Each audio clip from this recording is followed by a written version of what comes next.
Good morning students, आप सभी का स्वागत है।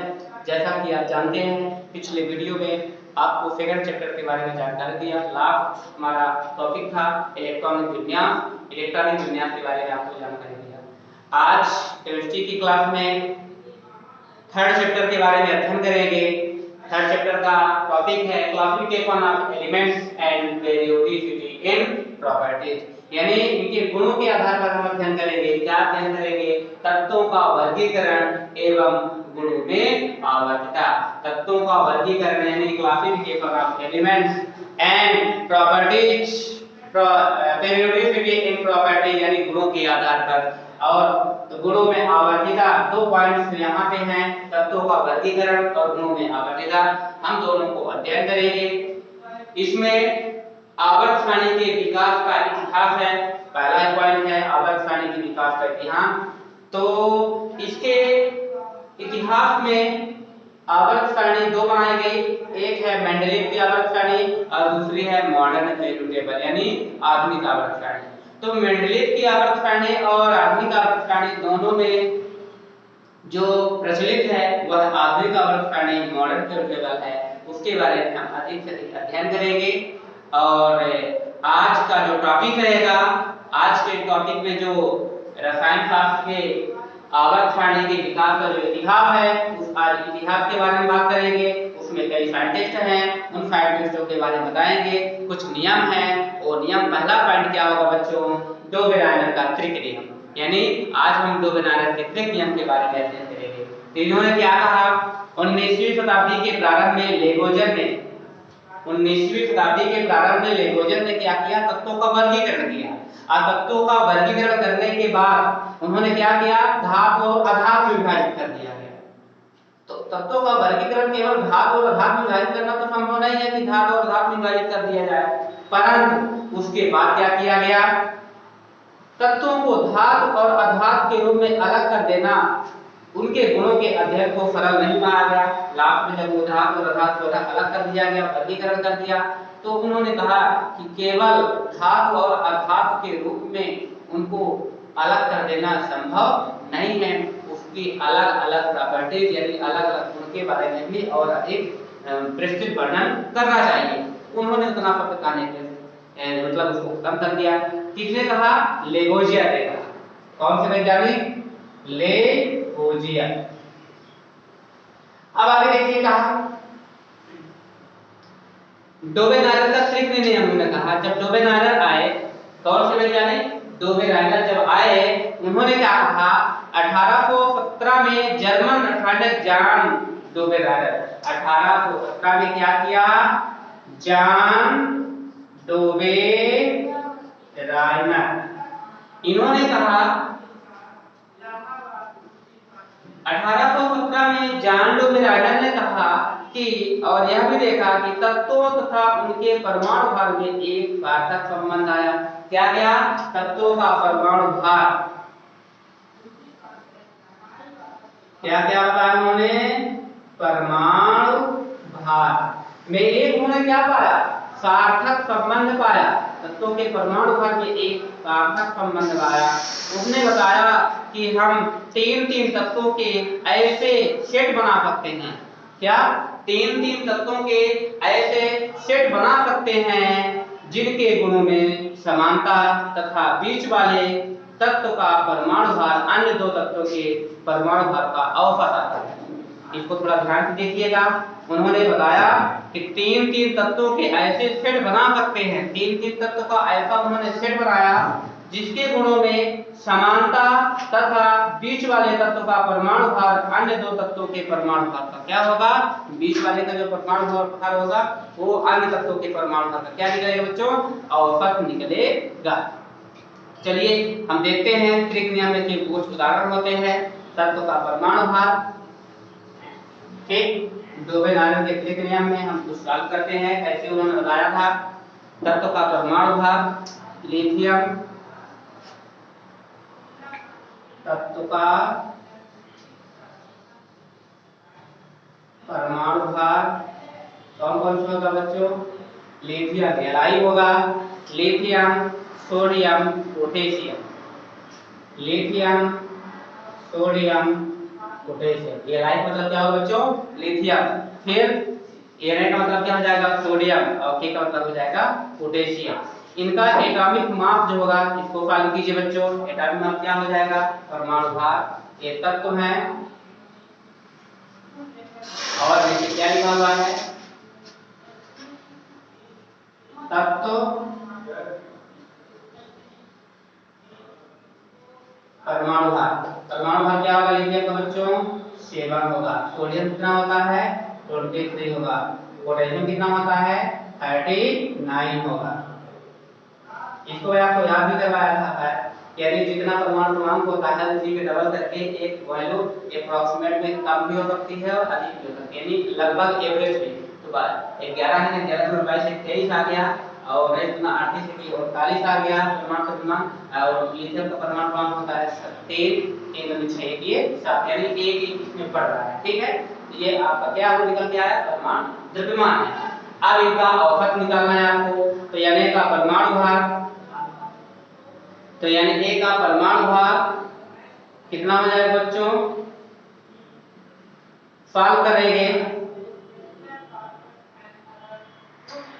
बीच वाले का निकालना है ना, तो यहां निकालेंगे यानी A का परमाणु भार कैसे निकाला जाएगा? देखिए इसको आप क्या करेंगे यानी दो शुरू के फर्स्ट के और लास्ट के परमाणु भार को ऐड कर देंगे और ऐड करने के बाद उसको क्या करेंगे? 2 से डिवाइड कर देंगे तो सोडियम का परमाणु भार निकल जाएगा। देखिए बच्चों कितना आता है?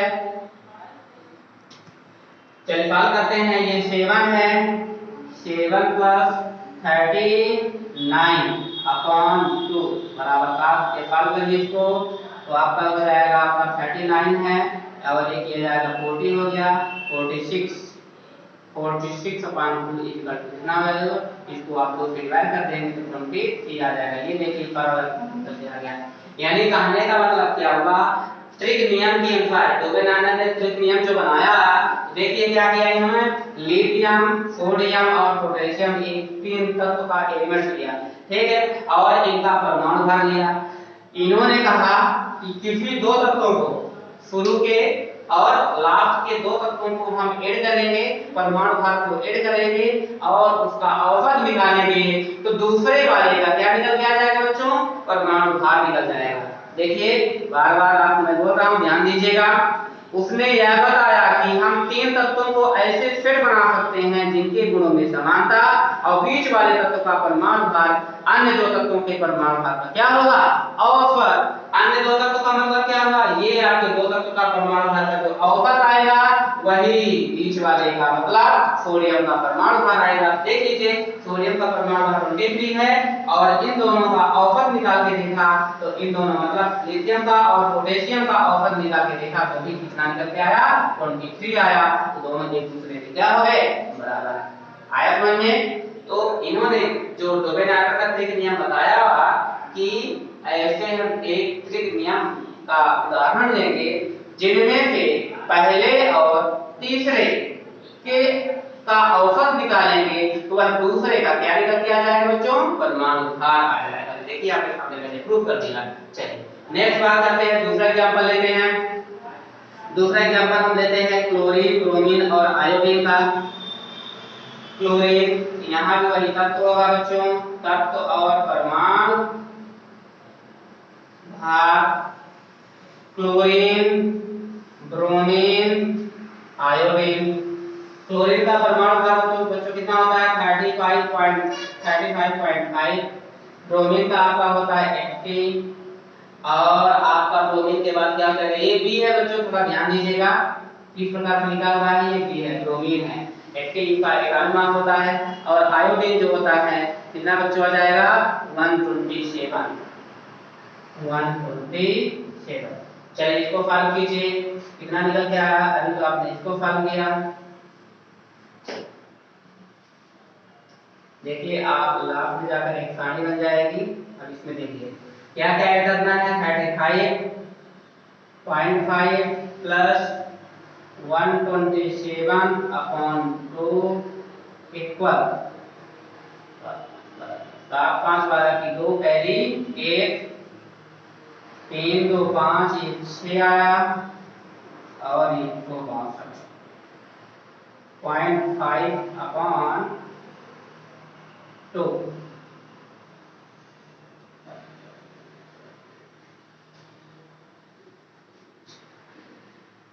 162.5/2।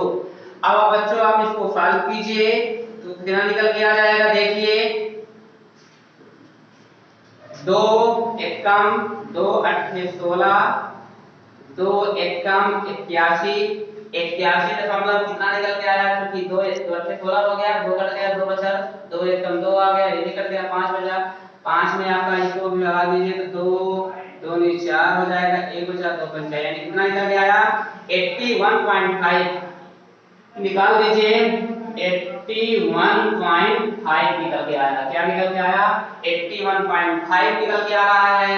तो आप देख लीजिए अप्रोक्सीमेट लगभग 5 आ रहा है, कितना अप्रोक्सीमेट वैल्यू आ रही है, यानी 80 है, यहाँ पे 81 है, ये दोनों एक दूसरे के अप्रोक्सीमेट हो सकते हैं, लगभग बराबर मैं मान सकता हूँ।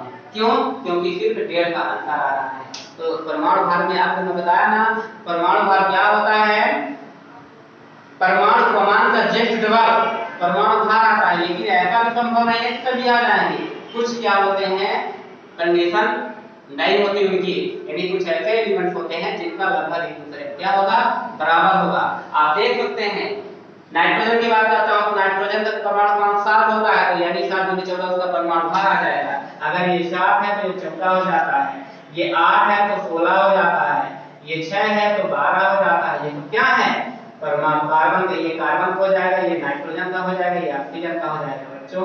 ये मतलब लगातार इसी प्रकार से, जैसे सोडियम की बात करता हूं तो यानी इसमें क्या है बच्चों 11 है तो ये 23 हो जाता है, यानी लगभग एक दूसरे के बराबर होता है, अप्रोक्सीमेट वैल्यू माना जाता है। इसी कारण इन्होंने भी कहा है कि पहले और तीसरे तत्व का जो हम प्रतिशत निकालेंगे वह दूसरे यानी बीच वाले तत्व का परमाणु भार कहलाएगा।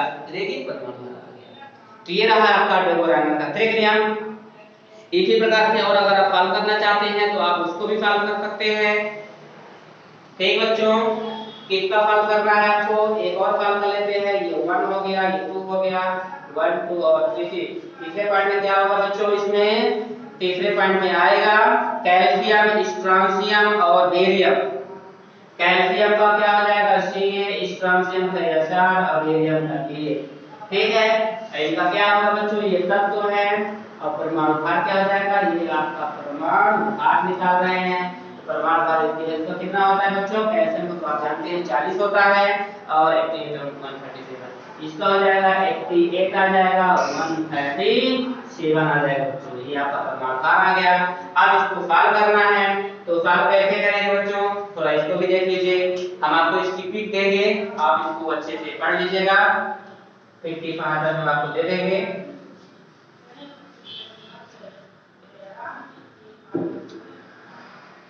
इसमें थोड़ा आप देखिएगा तो इसको सही कर देंगे हम। इसको क्या किया 35.5 प्लस 127/2 इक्वल आपका 162.5/2 81.25।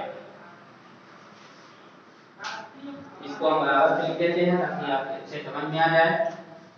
ठीक है, 35 आपका कहाँ है, ये आपका 35.5 प्लस 127/2 इक्वल कितना हुआ 162/5 इक्वल 81.25। ये आपको कंप्लीट हुआ। इसी तरह अब इसको सॉल्व करना है आपको, तो आपका ये 40 हुआ प्लस 137 हुआ अपॉन 2 इक्वल 4 हो जाएगा, तो आपका 7 हो जाएगा और 4 3 आपका ये 7 हो जाएगा, 1 हो जाएगा अपॉन 2, तो 2 सत्ते 76 16 8 हो जाएगा, 16 1 बच रहा है, 2 88 88.1 बचा 2 यानी क्या होगा आपका ये 07 आ जाएगा, 4 से ही 7 हो जाएगा, 1 आ जाएगा, 177.2 हो जाएगा। और आपका 2 8 जा 16, एक बच रहा है आपका 2 8 जा 16, एक और बचा है 2 5 जा 10, यानी आपका भागने जा रहा है, यानी कितना निकल के आया बच्चों, ये आपका 88.5 निकल के आ रहा है। और 88.5 बहुत अच्छा, बहुत आ गया आपका आंसर, ये भी निकल के आ गया है। तो 88.5 ये भी आपका आ गया। तो मतलब कहां से आप इसको देख सकते हैं, डोबेनार का जो ट्रिक नियम बताया उन्होंने कि 3 तत्वों का अल्फाबेट लिया, जिनमें से पहले और दूसरे को औसत निकाला, एवरेज निकाला, दूसरे तत्व का क्या निकल के आ गया, परमाणु भार। आप सॉल्व कर सकते हैं, देखिए 23 है तो यहाँ भी 23 है, आप 80 यहाँ पे है तो देखिए 81.5 आया, और यहाँ पे 88 है तो यहाँ पे देखिए 88 आया। यानी क्या हुआ, ये सभी एक दूसरे के क्या है बच्चों, बराबर हैं। तो बन जाएगा ना, कोई प्रॉब्लम तो नहीं है। इसको आप बराबर पे लिख लीजिए तो और अच्छे समझ में आ जाएगा। जैसे आपका क्या किया यहाँ पे 7 प्लस 39 39/2 इक्वल आपका हो जाएगा, यानी 9 10 16 6 आ जाएगा आपका 46/2 इक्वल कितना आ जाएगा 23। ये आपका ये सॉल्व हो गया। ये आपकी टेबल बन रही है, इस टेबल की सहायता से आप अच्छे से इसको पढ़ लेंगे। ठीक है बच्चों, चलिए हम इसको टिक दे देंगे, आप इसको सॉल्व कर लीजिएगा। डोबेनार का ट्रिक नियम,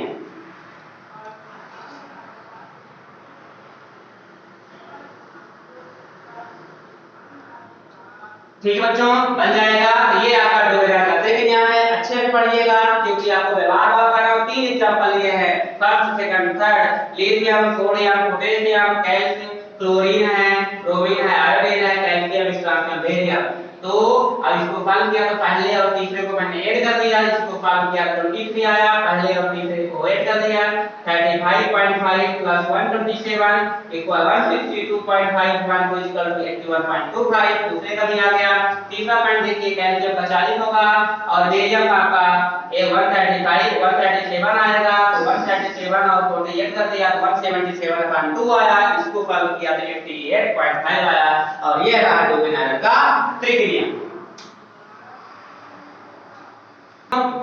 दूसरा नियम पढ़ते हैं, न्यूलैंड का अष्टक नियम, Newland law of octave, Newland law of octave यानी न्यूलैंड का अष्टक नियम है। इसके पहले आप लोगों ने पढ़ा कि डोबेनार का ट्रिक नियम। ये न्यूलैंड का अष्टक नियम क्या होता है, तो चलिए पढ़ते हैं।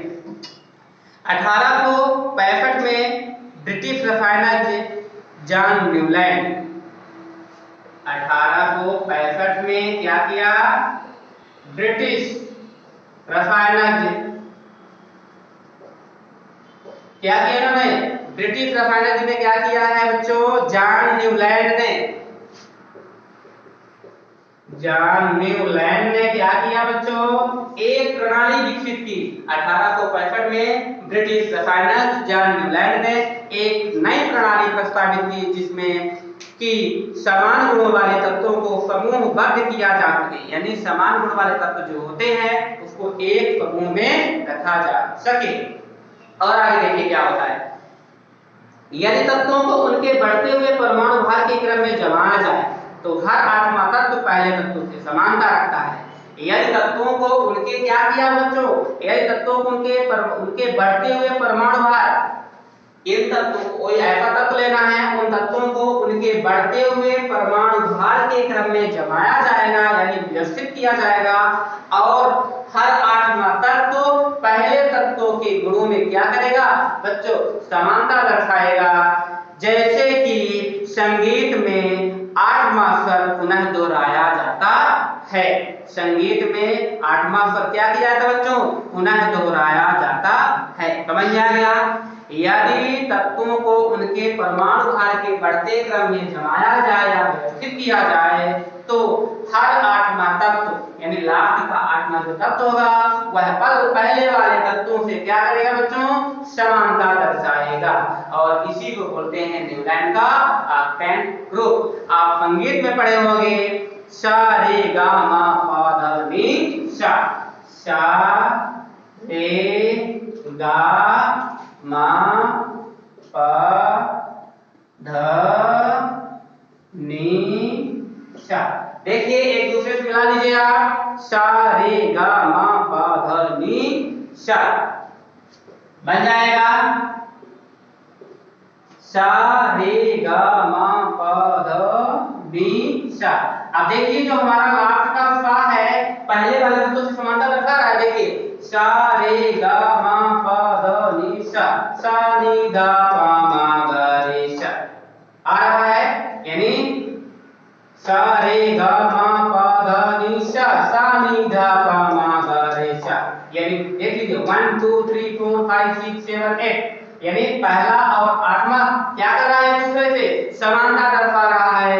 उसी प्रकार से हमारा न्यूलैंड का अष्टक नियम में हम आपको एग्जांपल बताएंगे कि पहला और लास्ट का एग्जांपल एक दूसरे से क्या होगा बच्चों, समान होगा। चलिए बात करते हैं लास्ट में, आप इनकी बात कर रहे हैं, ध्यान दीजिएगा। संगीत में जो 8 स्वर होते हैं इसी के आधार पर हम आपको एग्जांपल बताएंगे। कौन सा एग्जांपल है, 1 2 7, 1 2 3 4 5 6 7। अब 1 में कौन सा तत्व होगा बच्चों, लिथियम। तो कौन सा तत्व है, लिथियम, बेरिलियम, बोरान, ये बी है मतलब बोरान, कार्बन, नाइट्रोजन, ऑक्सीजन और ऑक्सीजन के बाद क्या बच्चों, फ्लोरीन। फ्लोरीन के बाद कौन सा तत्व बच्चों आता है, फ्लोरीन के बाद तुरंत आठवां हमारा आ जाएगा सोडियम। तो आपका हो जाएगा ये सोडियम, ये आपका हो जाएगा मैग्नीशियम, बोरान के बाद होता है एल्यूमिनियम, कार्बन के बाद होता है silicon, nitrogen phosphorus, oxygen sulphur, fluorine chlorine. आप ये मैं आपके सामने आदर्श सारणी तत्वों को मैं लिख दिया हूं, sodium, magnesium, aluminium, silicon, phosphorus, sulphur और फ्लोरीन। अब देख रहे हैं ना। चलिए आप किसी भी तत्व की बात करेंगे निश्चित रूप से क्या होगा बच्चों, एक दूसरे के समान आएगा। यानी देखिए कैसे, अगर मैं इसकी बात करता हूं तो यहाँ पे आएंगे, इसकी बात करूंगा तो यहाँ पे आएंगे, बोरान की बात करूंगा तो एल्यूमिनियम में आएंगे, कार्बन की बात करूंगा तो सिलिकॉन में आएंगे। देखिए कैसे, सा रे गा मा पा धा नी सा। बोरान की बात करता हूं, सा रे गा मा पा धा नी सा, सा नी धा पा मा गा रे सा। आ गया, यानी जहां से स्टार्ट हो रहे हैं वहीं पे पहुंच रहे हैं। तो मतलब कहना चाहिए कि पहला तत्व जो होगा हर आठवां तत्व से क्या होगा, समानता दर्शाएगा। तो मतलब कहना चाहिए अगर 1 2 3 4 5 6 7 8 नंबर ये आ गया। इसी तरह से अगर मैं इसकी बात करता हूं 1 2 3 4 5 6 7 8 आ गया। यानी जिस ग्रुप की बात करूंगा वही ग्रुप वहां सामने आ जाएगा। और यही कहता है कि संगीत में पहला स्वर लास्ट वाला स्वर एक दूसरे के गुणों में समानता दर्शाता है। ठीक उसी प्रकार हमारे पास lithium, beryllium, boron, carbon, nitrogen, oxygen, fluorine जो तत्व है, तो फ्लोरीन के बाद लास्ट में सोडियम आएगा। तो पहला लिथियम और लास्ट का हमारा सोडियम, ये दोनों एक ही आवर्त में रखे गए हैं, एक ही ग्रुप में रखे गए हैं। ये यस ब्लॉक का ग्रुप बच्चों देखिए पहले और दूसरे, मतलब कहना चाहिए कि एक ही ग्रुप में है, निश्चित रूप से एक दूसरे समानता दर्शा रहा है। और इसमें एटॉमिक मास की बात करता हूं तो 7 9 11 12, इसका हो जाएगा 7, इसका हो जाएगा 9, इसका हो जाएगा 11, इसका हो जाएगा 12, इसका हो जाएगा नाइट्रोजन से हो जाएगा आपका 14। एटॉमिक मास कितना हो रहा है, ये हमारे तत्व हैं, एलिमेंट जिस बात होता है। आइए आपका परमाणु क्रमांक है, परमाणु द्रव्यमान, परमाणु द्रव्यमान, ठीक है। 7 9 11 12, नाइट्रोजन को हो जाएगा 14, ऑक्सीजन को हो जाएगा 16 और 9 2 18, ये 19 हो जाएगा। और इसी तरह से ये 19 कितना बच्चों, क्लोरीन का हो गया।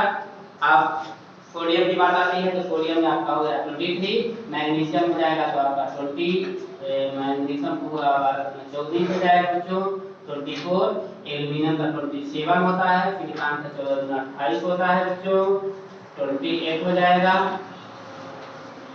और इसका फास्फोरस का 31 हो जाएगा बच्चों 31 हो जाएगा। इसके बाद 32 हो जाएगा और ये 32 किसका होगा 16 गुना 32 और इसका हो जाएगा आपका 70 गुना 34 से 35.5। ये आपका एटॉमिक माप था। याद रखिएगा कभी एटॉमिक माप क्या है कि आपको दिमाग लगाना है, माइंड को क्रिएट करके निश्चित रूप से आप याद भी कर सकते हैं। कैसे? अगर ये 27 है तो कहां पे आया, यानी एल्यूमीनियम का एटॉमिक नंबर 13 होता है, 13 है और 13 गुना 26 से 27 आ गया। सिलिकॉन का 14 है तो 14 गुना 28 हो गया। एप्रोक्सीमेट 15 है तो 15 गुना 30 से 31 आ गया। सल्फर का 16 परमाणु क्रमांक होता है 16 गुना 32 आ गया। क्लोरीन का 17 होता है 17 गुना 34 से 35, यानी 1.5 का अंतर यहाँ पे आ रहा है। ये सोडियम में 1 का अंतर है 11 गुना 22 से 23 हो जा रहा है। ये 24 लिखा हुआ है, यानी मैग्नीशियम का 12 परमाणु क्रमांक होता है। तो ये रहा बच्चों आपका न्यूलैंड का अष्टक नियम। न्यूलैंड के अष्टक नियम में आप देखिए 1865 में ब्रिटिश रसायनज्ञ ने जॉन डाल्टन ने क्या किया, एक नई प्रणाली प्रस्तुत किया और वह नई प्रणाली कौन सी है कि यदि तत्वों को उनके बढ़ते हुए, किसके बढ़ते हुए परमाणु भार, बढ़ते हुए परमाणु भार के क्रम में व्यवस्थित किया जाए या जमाया जाए तो लास्ट का जो तत्व होगा पहले तत्व के गुणों में समानता प्रदर्शित करता है। जैसे कि संगीत में भी आठवां स्वर पुनः दोहराया जाता है। संगीत में आठवां स्वर कैसे पुनः दोहराया जाता है? देखिए सा रे गा मा पा धा नी सा, सा नी धा पा मा गा रे सा, यानी पहला जो हमारा वर्ड है लास्ट के वर्ड से क्या कर रहा है, समानता दर्शा रहा है। इसी प्रकार हमारे तत्व भी है कि 1 से लेकर 8वां तत्व जो होगा पहले के वाले तत्व में गुणों में समानता प्रदर्शित करेगा। एग्जाम्पल के रूप में देखिए lithium, beryllium, boron, carbon, nitrogen, oxygen, fluorine और सोडियम। यहाँ पे 7 है और एक हमारा ये है। देखिए 1 2 3 4 5 6 7 8 आ गया। अब देखिए सा रे गा मा पा धा नी सा, सा नी धा पा मा गा रे सा, यानी जिस प्रकार संगीत में पहला स्वर लास्ट वाले स्वर से समानता दर्शाता है उसी प्रकार हमारा 11th में भी पहला और लास्ट का जो हमारा तत्व होगा वह पहले से क्या होगा, उसके गुणों में समानता दर्शाएगा। कोई कंडीशन नहीं है कि सिर्फ यही भर होगा, किसी भी तत्व का आप ले सकते हैं। मैं देखिए नाइट्रोजन की बात करता हूं तो नाइट्रोजन का 8वां कौन होगा बच्चों? फास्फोरस होगा। 1 2 3 4 5 6 7 8 आ गया। यदि अगर हम इसकी बात करते हैं तो इसी में आ जाएगा। क्लोरीन की बात करूंगा तो क्लोरीन में क्लोरीन आ जाएगा। यानी क्या करेंगे, ये एक दूसरे के क्या बच्चों रिलेशन होते हैं, समानता दर्शाते हैं। तो देखिए सोडियम लिथियम से 8वां तक, तो लास्ट में आप इसको लिख दीजिए न्यूलैंड के अष्टक नियम में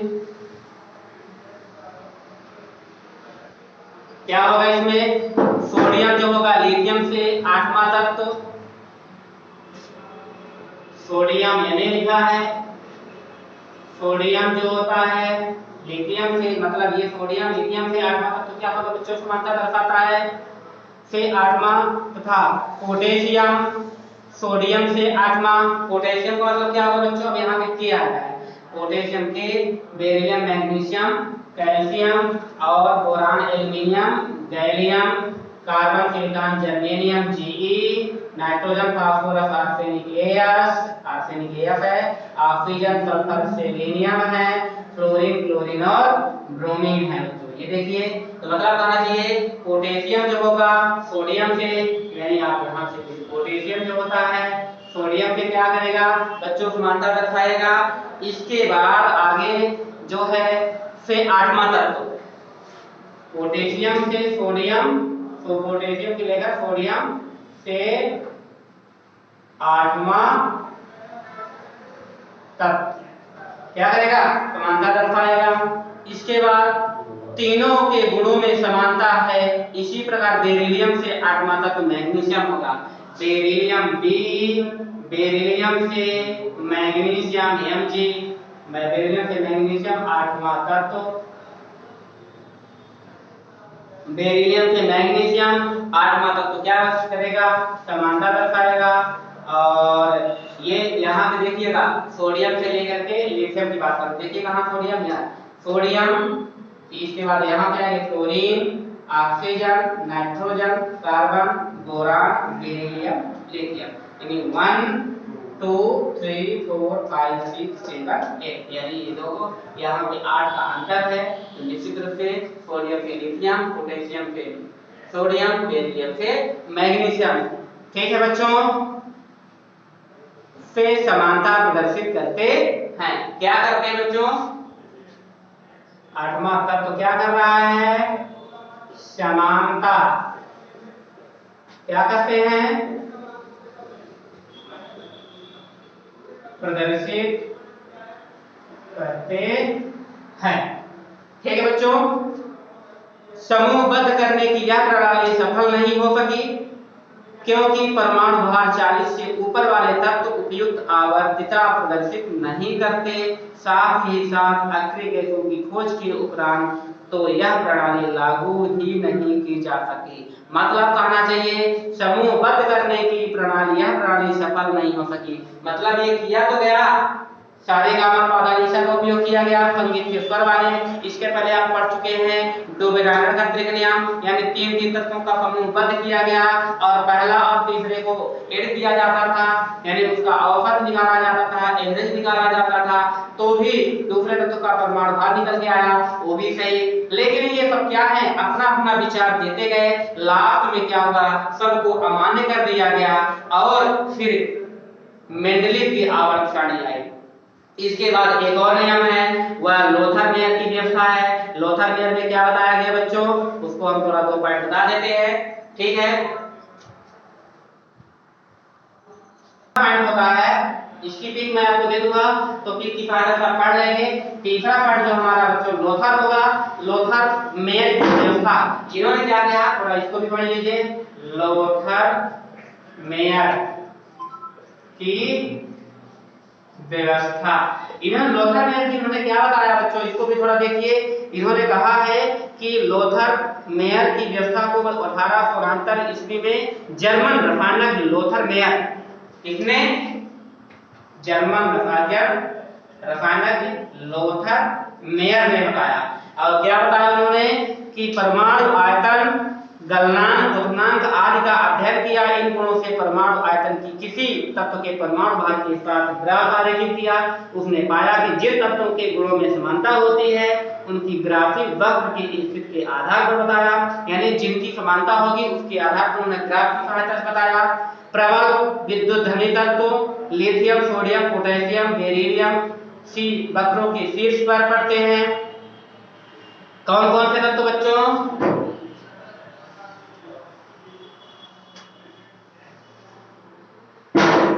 lithium, sodium, potassium, beryllium, lithium, sodium, potassium, potassium के बाद क्या है बच्चों, potassium, lithium, sodium, potassium, barium और सीजियम। बेरियम का मतलब क्या हो जाएगा, Ba, और सीजियम का मतलब हो जाएगा CS। ये सब क्या बताया इन्होंने, Rb है, रेडियम शीर्ष पर,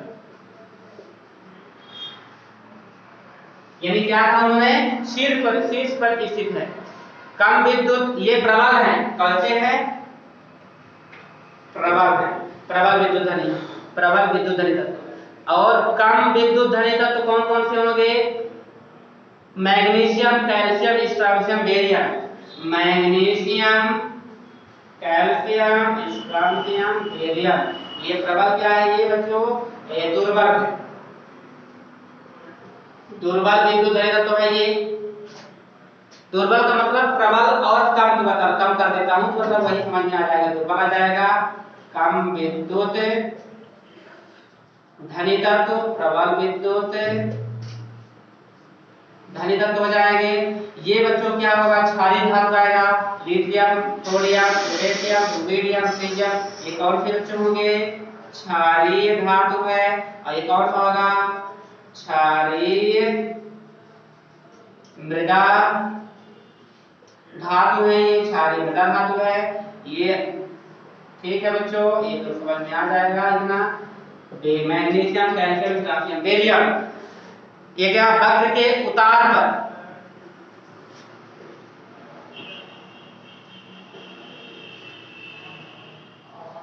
वक्र के उतार पर है। और हैलोजन तत्व जो होगा फ्लोरीन, क्लोरीन, ब्रोमीन, आयोडीन वक्र के चढ़ाव पर स्थित है। कौन कौन से? Fluorine, chlorine, bromine, iodine, halogen, इसको क्या बोलते हैं? हैलोजन। वक्र के क्या है?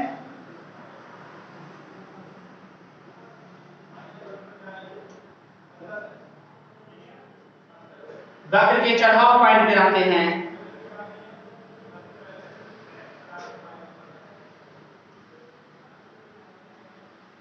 तीन पॉइंट उन्होंने बताया, यानी lithium, sodium, potassium, rubidium, caesium वक्र के शीर्ष पर स्थित होते हैं। कहां बच्चों?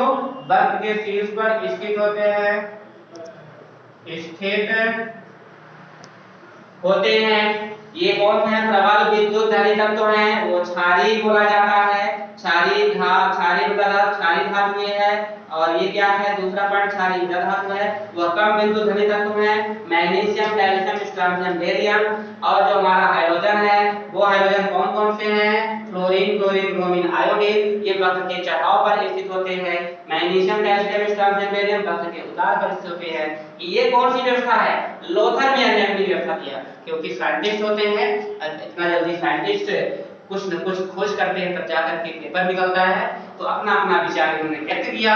इसके बाद मेंडलीव आए। मेंडलीव ने कहा कि हम आवर्त सारणी का निर्माण करेंगे, तो मैं परमाणु भार के, किस पर? परमाणु भार के रज में करेंगे। परमाणु भार का आर्डर लिया उन्होंने, वो भी कुछ दिन तक चली, लास्ट में वो भी असफल हो गई। आज जो आधुनिक आवर्त सारणी है, यानी मॉडर्न पीरियड टेबल है, वह प्रचलित में है और उसी का हम अधिक से अधिक अध्ययन करेंगे। तो उसको हम नेक्स्ट वीडियो में बताएंगे बच्चों। मेंडलीव की आवर्त सारणी और आधुनिक आवर्त सारणी को हम नेक्स्ट वीडियो में बताएंगे। तो आज के लिए इतना ही। आपको यह वीडियो अच्छा लगा होगा तो निश्चित रूप से पढ़िए, समझिए और अपने नोट्स बनाइए। लाइक, सब्सक्राइब कीजिए। और यदि आपका कोई क्वेश्चन उठता है तो निश्चित रूप से कमेंट कीजिए, आपके क्वेश्चन का जवाब दिया जाएगा। Thank you for watching video. Okay student, good day.